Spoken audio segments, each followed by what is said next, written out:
Olá, pessoal! Sejam muito bem-vindos ao Jus Resumos. Na aula de hoje, vamos finalizar nosso ciclo de estudos sobre o processo judicial, abordando a extinção do processo e aprofundando nas tutelas jurisdicionais, com especial atenção às tutelas provisórias. Vamos entender como a demanda chega ao fim e como o direito material pode ser protegido ou antecipado no curso do processo. 1. Extinção do processo. A extinção do processo é o ato formal que encerra a relação processual, e ela se dará por sentença, conforme expresso no artigo 316 do CPC. Vamos a um caso concreto para ilustrar. Imagine uma petição inicial com dois pedidos, pedido 1 e pedido 2. O réu foi citado e contestou ambos. Ao analisar os autos, o juiz decide que, para o pedido 1, ainda são necessárias provas, por isso, designa audiência de instrução e julgamento.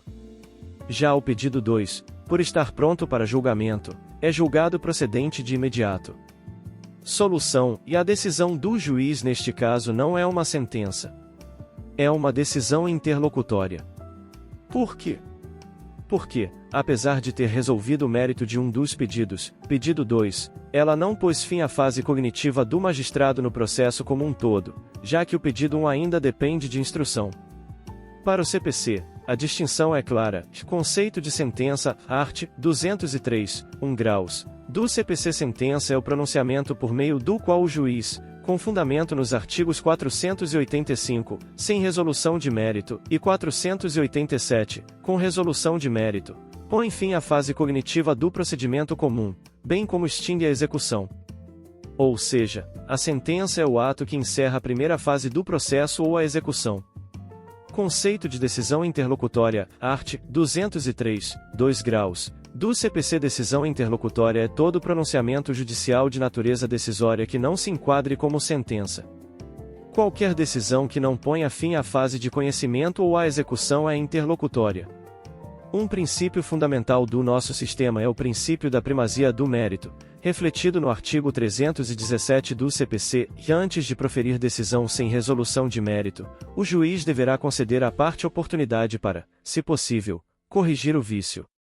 Isso significa que o juiz deve buscar sempre a correção de falhas para que o processo possa chegar a uma decisão sobre o mérito da causa. Extinção do processo sem resolução do mérito, art. 485 do CPC, o juiz não resolverá o mérito quando houver algum vício processual ou falta de condição da ação, impedindo o julgamento do pedido principal. As hipóteses incluem, indeferir a petição inicial, como vimos na aula anterior, por inépcia, ilegitimidade, falta de interesse processual, etc. Segunda, o processo ficar parado por mais de 1 ano por negligência das partes. Terceira, o autor abandonar a causa por mais de 30 dias, por não promover os atos e diligências que lhe cabem. Importante, nas hipóteses segunda e terceira, a parte será intimada pessoalmente para suprir a falta no prazo de 5 dias, 1 graus.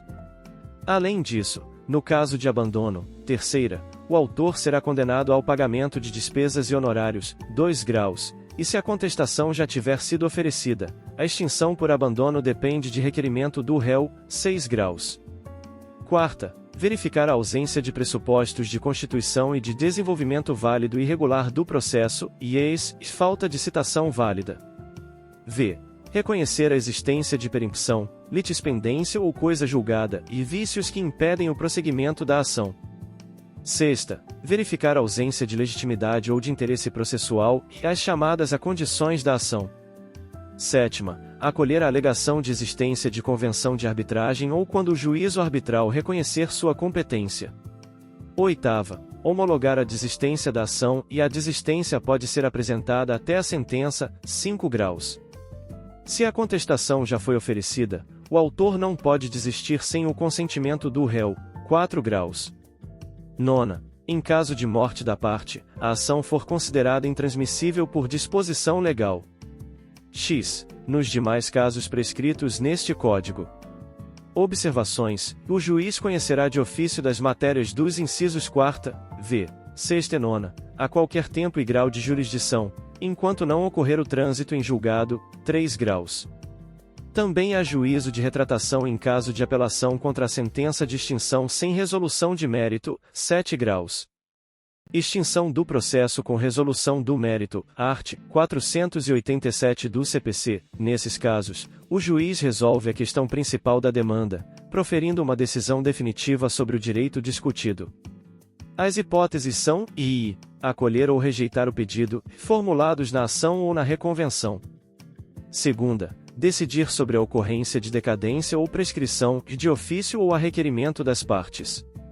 O parágrafo único ressalta que, em regra, a prescrição e a decadência não serão reconhecidas sem que antes seja dada às partes oportunidade de manifestar-se. Terceira, homologar o reconhecimento da procedência do pedido, quando o réu admite o direito do autor. A transação, acordo entre as partes. A renúncia à pretensão formulada na ação ou na reconvenção, quando o autor desiste do próprio direito material.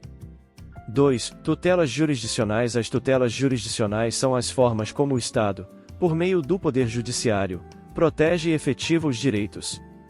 Elas visam tutelar o direito material, que é o objeto imediato do pedido.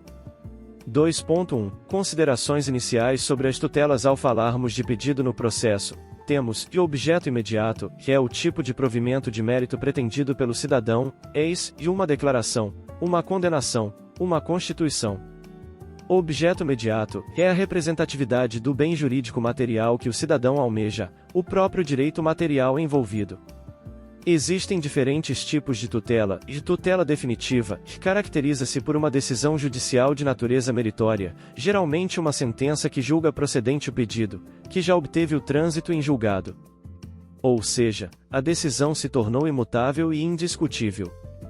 Tutelas provisórias de uma decisão judicial de mérito, há uma decisão judicial de natureza meritória, sentença ou decisão interlocutória, que, entretanto, ainda não transitou em julgado. Contra essa decisão, há um recurso pendente que, por não ter efeito suspensivo, permite a exigibilidade ou execução provisória da decisão. Eis, o juiz condena o réu a pagar, mas o réu recorre. Se o recurso não tem efeito suspensivo, o autor pode começar a executar a condenação provisoriamente. Tutelas provisórias de uma decisão sem análise do mérito. E aqui, há uma decisão judicial em que o mérito ainda não é julgado. O objetivo é proteger o objeto imediato, o direito material. Permite-se a prática de um ato de garantia, tutela cautelar ou um ato de efetivação de direito, tutela antecipada, sem que haja resolução do mérito final da causa. Um título executivo judicial é a publicação da sentença ou decisão interlocutória que reconheça uma obrigação, mas para que a obrigação seja exigível, ela terá que ter o trânsito em julgado ou, se não houver trânsito, existir recurso sem efeito suspensivo, o que permite a execução provisória. 2.2 Tutelas provisórias. As tutelas provisórias estão previstas nos artigos 294 a 311 do CPC. Elas são divididas em tutela provisória cautelar, que tem como objetivo assegurar que os efeitos futuros da decisão definitiva possam ser efetivados. É uma garantia de futura efetivação da decisão de mérito. É sempre de natureza não satisfativa, ou seja, não entrega o próprio bem da vida ao autor de imediato, apenas o resguarda. Tutela provisória antecipada, ou de urgência satisfativa, busca entregar ao autor, desde logo, sua pretensão material. É uma antecipação dos efeitos materiais do pedido ou dos possíveis efeitos materiais da futura decisão de mérito. Tem natureza satisfativa, porque satisfaz provisoriamente o direito pretendido. 2.2.1 Classificação das tutelas provisórias. As tutelas provisórias podem ser classificadas quanto a e a diferença nos efeitos cautelar e mera garantia para futura efetivação antecipada e o ato satisfativo. A diferença nos pressupostos ou requisitos, e urgência, necessita da demonstração de perigo de dano ou risco ao resultado útil do processo, art. 300 do CPC. Evidência, não necessita da demonstração do dano ou perigo, mas exige alto grau de probabilidade do direito, art. 311 do CPC. A diferença quando a tutela é requerida e incidentais, o pedido principal já foi apresentado, e a cautela ou tutela antecipada é solicitada no curso do processo. Antecedentes, e a tutela cautelar ou antecipada é concedida antes da formulação do pedido principal. O requisito da probabilidade do direito tem que estar aliado com o perigo de dano ou o risco ao resultado útil do processo, art. 300 do CPC, para que seja concedida uma tutela baseada na urgência. Há graus de probabilidade que podem gerar uma cautela ou uma tutela antecipada, devendo ser levada em consideração a efetividade da medida. Atenção, e existe a possibilidade de concessão da tutela antecipada sem que haja o dano, são as denominadas tutelas da evidência, art. 311 do CPC. Elas não exigem perigo de dano, mas demandam um alto grau de probabilidade do direito, que a lei irá ditar em hipóteses específicas, como abuso do direito de defesa ou propósito protelatório. Alegações de fato comprovadas apenas documentalmente com tese firmada em julgamento de casos repetitivos ou súmula vinculante. Pedido rei persecutório fundado em contrato de depósito com prova documental adequada. Petição inicial instruída com prova documental suficiente dos fatos constitutivos do direito do autor, a que o réu não opõe a prova capaz de gerar dúvida razoável. Nestas hipóteses dos incisos 2ª e 3ª, o juiz pode decidir liminarmente, parágrafo único do art. 311. Um exemplo prático é o pedido de reintegração de posse, que pode ser concedida por meio de tutela antecipada, conforme o artigo 562 do CPC, quando a petição inicial está devidamente instruída. Com isso, encerramos nossa aula sobre a extinção do processo e as tutelas jurisdicionais. Compreender a natureza das decisões e as ferramentas de proteção provisória é fundamental para a atuação prática no direito processual. Espero que o conteúdo tenha sido claro e útil para seus estudos. Continuem firmes no propósito. Até!